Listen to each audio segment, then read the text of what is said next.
வெக்காளியம்மன் ஒரு ஊர்காவல் தெய்வமாகையினால் உறையூரின் எல்லைப் பகுதியில் எழுந்தருளியுள்ளாள். வெக்காளியம்மன் கோவில் வடக்கு நோக்கி அமைந்துள்ளது.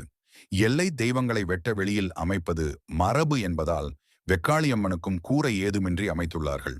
ஆனால் வெக்காளியம்மன் கூரையின்றி இருப்பதற்கு ஒரு சிறப்பு காரணம் உள்ளது. திருச்சிராப்பள்ளியில் உள்ள மலைக்கோட்டையில் தாயுமான சுவாமிகள் கிழக்கு நோக்கி வீற்றிருந்து அருள் செய்கிறார். மலைக்கோட்டைக்கு மேற்கே உள்ளது உறையூர். அங்கு வன்பராந்தகன் ஆட்சி செய்த காலம். அப்பொழுது சாரமா முனிவர் நந்தவனம் அமைத்து பல மலர் செடிகளை பயிர் செய்து வந்தார். அங்குள்ள பூக்களை தினமும் தாயுமான சுவாமிகளுக்கு அணிவித்து வந்தார்.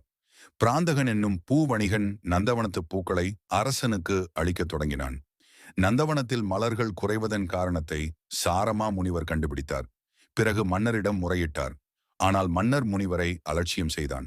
பின்னர் முனிவர் தாயுமான சுவாமிகளிடம் முறையிட்டார்.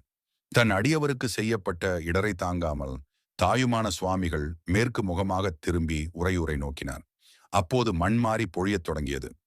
ஊரில் இருந்த அனைத்து உயிரினங்களும் தப்பி ஓடிப்பியோடி பிழைக்க வழி தேட முற்பட்டன. உறையூரை மண் மூடியது. மக்கள் தங்களை காத்து கொள்ள தங்களின் காவல் தெய்வமான வெக்காளியம்மனை விட்டால் வேறு வழியில்லை என்று தஞ்சம் புகுந்தனர். வெக்காளியம்மன் தாயுமானவ சுவாமிகளை வேண்டினாள். அதற்கு பிறகு மண் மாறி நின்றது. ஆனால் மக்கள் வீடிழந்து வெட்ட வெளியில் தங்கும் நிலை உருவானது. மக்களின் துயர் கண்டு அன்னை வெக்காளி, ஊர் மக்கள் அனைவருக்கும் வீடு கிடைக்கும் வரை நானும் உங்களைப் போல வெட்ட வெளியிலேயே இருப்பேன் என்று அருள்வாக்கு கூறினாள்.